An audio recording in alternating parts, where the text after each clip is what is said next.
legacy of the founding president and father of the Namibian nation, focusing on his impact on regional development. To discuss this, we'll continue engaging various governments across the country, talking to us about his impact in terms of decentralizing the work of the government and how we continue to execute as present-day leaders in the respective components of this country called regions. This morning, we also engaged the Chairperson of the National Council, Mr. Lukas Muha, who will share his perspective on Dr. Nujoma's impact on the political landscape, governance, and the values he championed. Our founding President Sam Nujoma was not only the architect of Namibia's independence, but also a key figure in shaping the country's political and governance structures. President Nujoma's leadership laid the foundation for many of the policies and institutions that continue to guide the nation today. And as indicated earlier, we now sit down with the Chairperson of the National Council, Mr. Lukas Muha.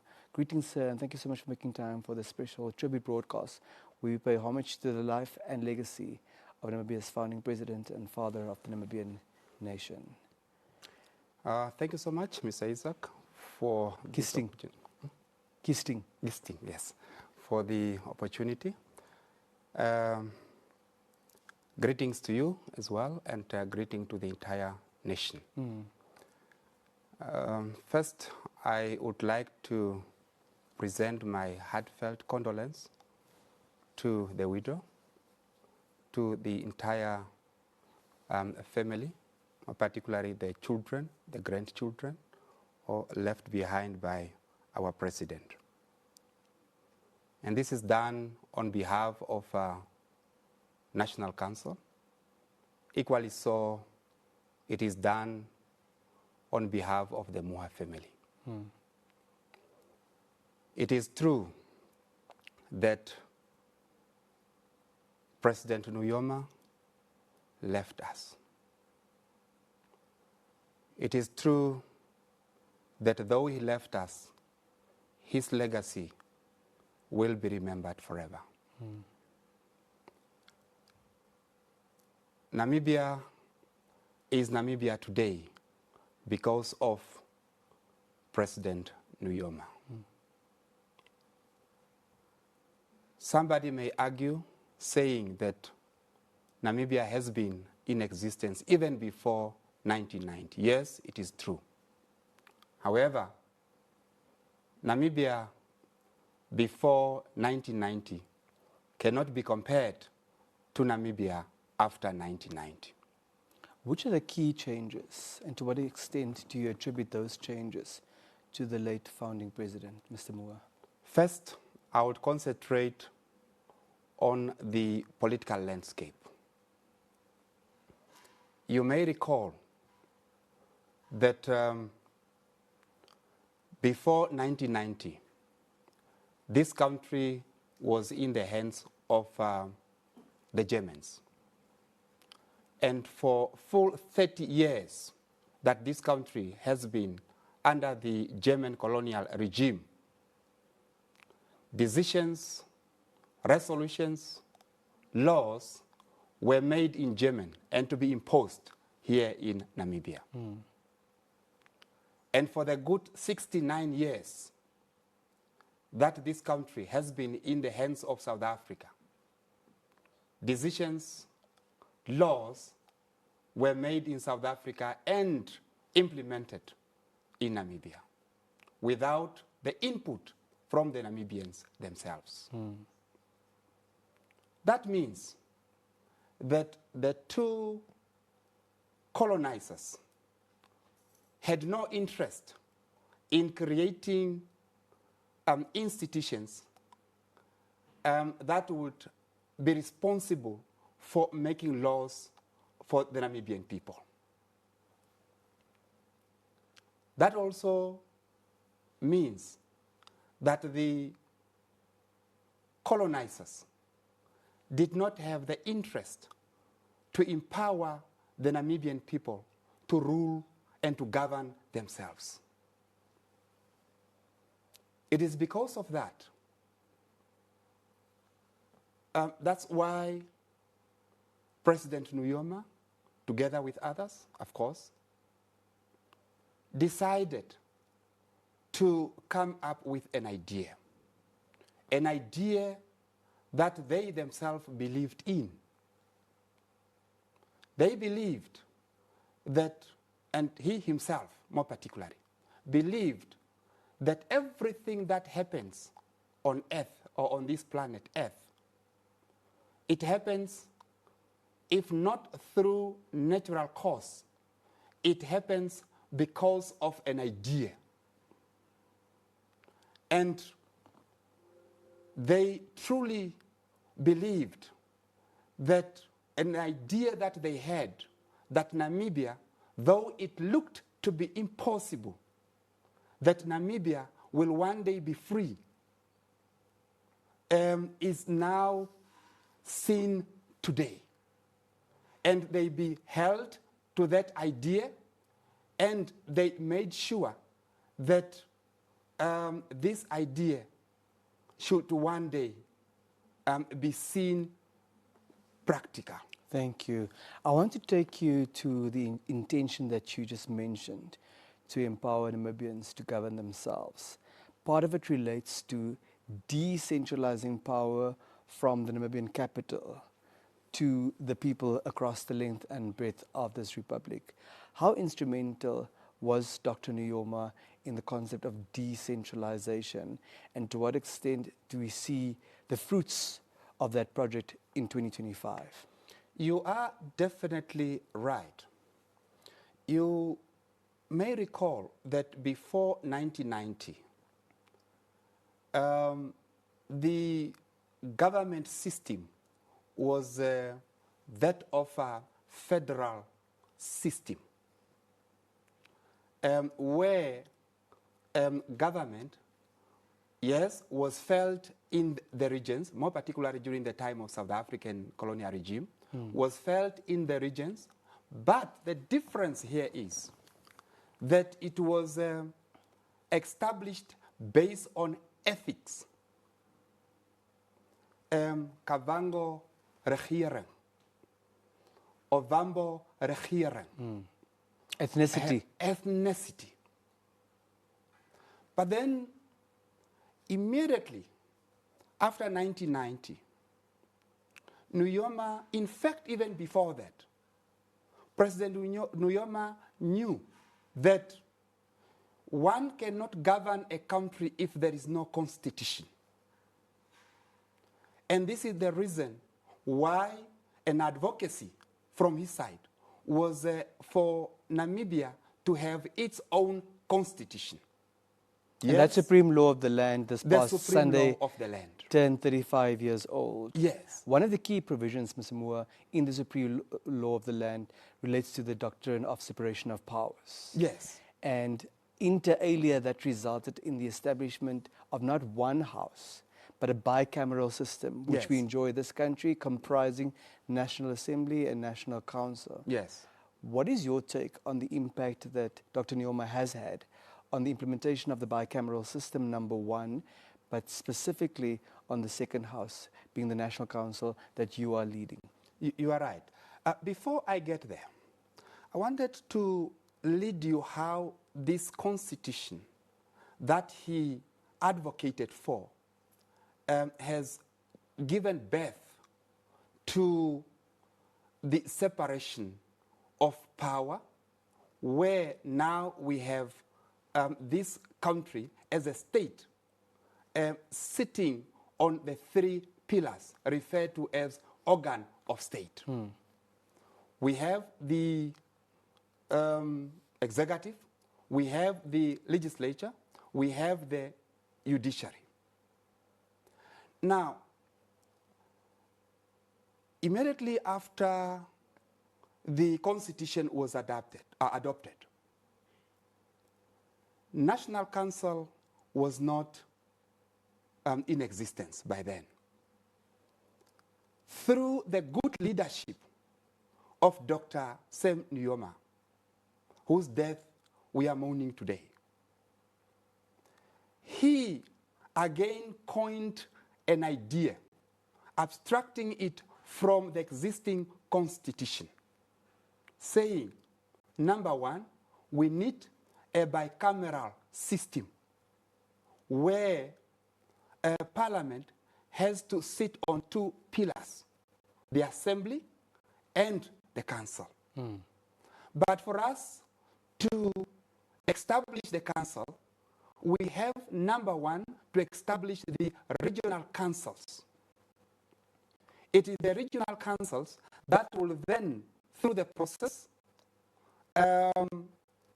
result into the existence of the National Council. Directly represented. Directly represented. And that is the good idea that he also advocated for, knowingly that these regions that we are creating is not based on tribes, ethics, or ethnicity. It is going to be based on administration.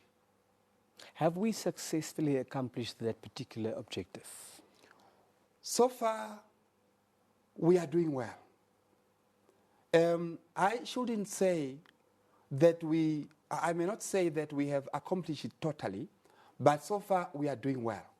Because every day changes are being seen. Yes, National Council was created. Regional councils or councils were created. Local authority was created. The idea here is to make sure that people have got, number one, a direct reporting system. Number two, people feel the true representation where locally they are represented. Regionally, they have a tier of government that represents them in terms of taking decisions. And number three, perhaps, Mr. Muha, is for the National Council to also hold the National Assembly accountable. Yes, I'll get there. And the number three is the system that has, which is appreciated, that has created regional representatives to form a body called National Council, number one, to be part of the law-making process, and number two, to hold an executive accountable. Now, this is so good because whatever that executive does is felt in regions. Now, through regional representatives, the regions have a structure where they have to take their plights for them to be further taken to the executive through the system of holding them to account. And this is the reason why an institution or a body such as National Council has got National Council standing committees that then do much of researches on what the executive does, and if it's not in tandem with the wishes and the aspiration of the people at the grassroots, the members of National Council, or let's say members of Parliament in totality, will then summon the members of the executive and said, yes, what you are doing is correct, but correct in your own view, but it is not in line with the wishes of the people that you are doing it to. And all these good ideas were ideas that were coined by the person that we are here for, and that is Dr. Shafiishuna Nujoma. Thank Remember you, Mr. Muha. that National Council in particular was let's say, established in February 1993. And that is during the first term of Dr. Nujoma as a president, or as a first president or founding president of this country. You shared with us that Dr. Nujoma's visionary leadership culminated, amongst others, in the establishment of the National Council, also as a constitutional body, as part of the bicameral system. What are the lessons that you can draw? Which are the lessons that emanate from Nujoma's example that you can draw, being at the helm of the National Council at the moment? Yes. Nujoma, as a president, was always talking about unity. You cannot unite the people if the people do not feel that they are part of the decision making. You can only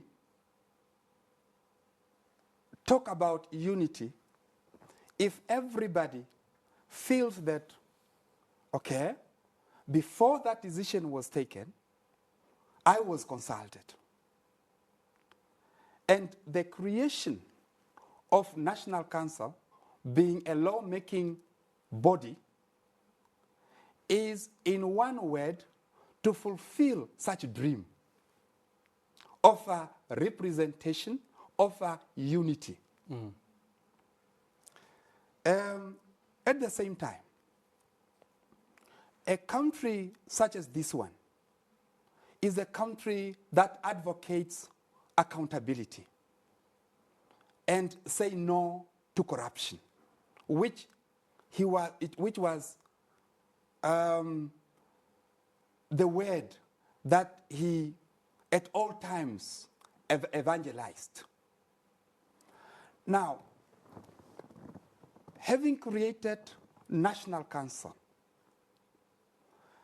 with the primary purpose of making sure that executive is held to account, it is, in one word, combating corruption. And you can only lead a country in a peaceful manner if those that you lead are convinced that you are fighting corruption. And what do? You have to create institutions. Not only National Council, we have the institutions that directly fight against corruption and so on. But now let me talk about the part of National Council. You have to create institutions that will convince, that whose responsibility will convince the nation that it is striving towards a corruption-free nation. And by so doing, every time that you will then be coming to them and you talk about peace, they will understand you. Now, all these were coined by President Nujoma. He wanted to see a country that is corrupt-free, a country that is in peace. But this peace has to be coordinated.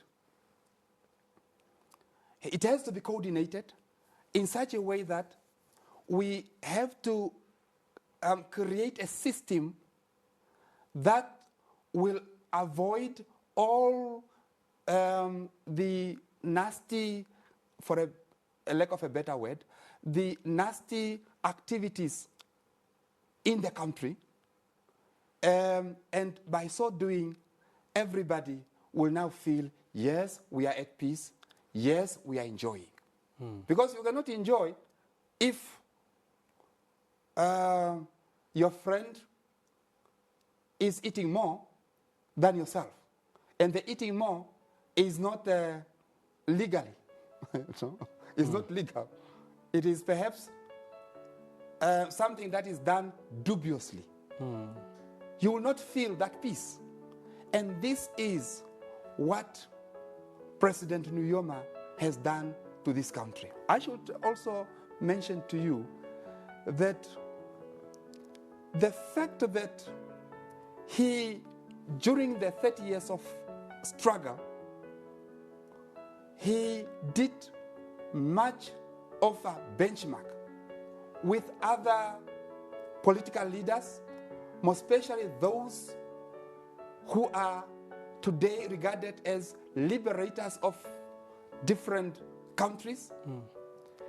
He realized that, yes, it is good to lead a country to independence, but it's also good to make sure that all the things that are happening in the world should not happen to me, because there are those countries among those that he visited that could, or leaders, so to say, that could lead countries to attain independence, yet immediately after that, the people in those countries started indulging themselves into dirty activities. And because of those experience, and I should mention here that he was an experienced man before he ascended to the throne of being the president of this country. Now, because of that experience, he started immediately after independence evangelizing the message of a free Namibia, not just the freedom as per the definition, but the free Namibia, free of corruption, free of war, free of teenage pregnancy, for example, and free of all the dirty activities. And that is the freedom that he brought to this country.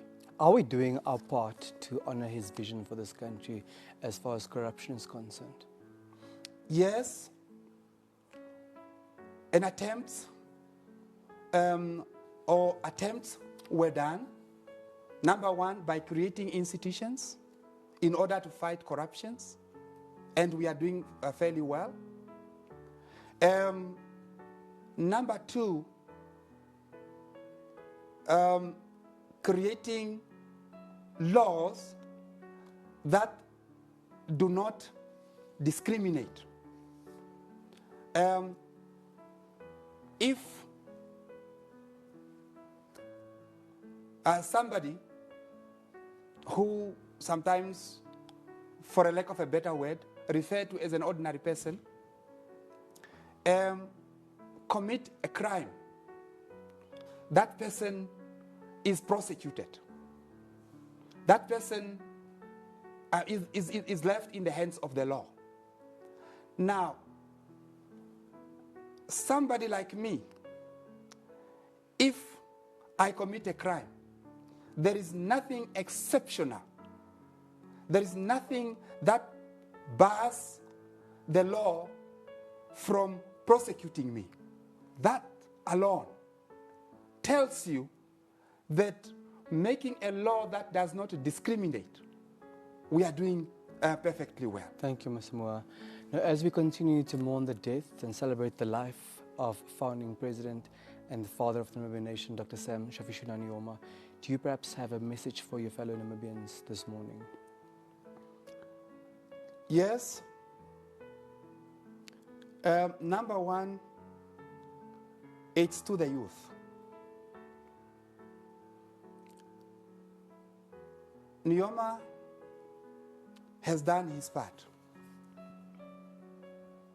He, number one, created access to education. And this was meant to empower the youth. And I am happy that the vision that he had, that for one to govern a country, you need educated people. That vision is seen today by everyone living inside and everyone living outside Namibia. It has been fulfilled. It is now up to the youth to ensure that that vision should not fall on a rocky soil, but it should be embraced. Number two, to the elders and everybody in this country, President Nujoma brought peace. President Nujoma has done his part in order to unite the Namibian people, regardless of the language that they speak, the tribe that they belong to, and any association that they belong to. It is now the responsibility of each and every Namibian, despite all our differences that we have, to make sure that this vision and the effort that he made should not be disturbed. It should not be disturbed. Every time that he was talking about Namibia today, that did not come on a silver plate, perhaps people did not understand. It is now time for us to reflect and see as to how those of us that are still alive will take this country forward without again, and that's very important, causing a situation where this country will still be in the hands of those who engineered colonialism. In whatever way, we can have our own differences, we can do whatever that we want to do, but let us guard against the intention of having this country again placed in the hands of those who colonized us. Thank you. This is very, very important. Be it that we are getting sponsorship or so, let that sponsorship not allow us to compromise with the lives of the Namibian people and Thank to you, temper sir. with the independence that the Namibian people is enjoying today. Thank you so much for your time, sir, and thank you for those perspectives. Thank you. That was the Chairperson of the National Council, Mr. Lukas Muha, talking to us about the role that Dr. Shafiishuna Nujoma played in seeing to it that the bicameral system is implemented in Namibia, which resulted in the establishment of the National Council.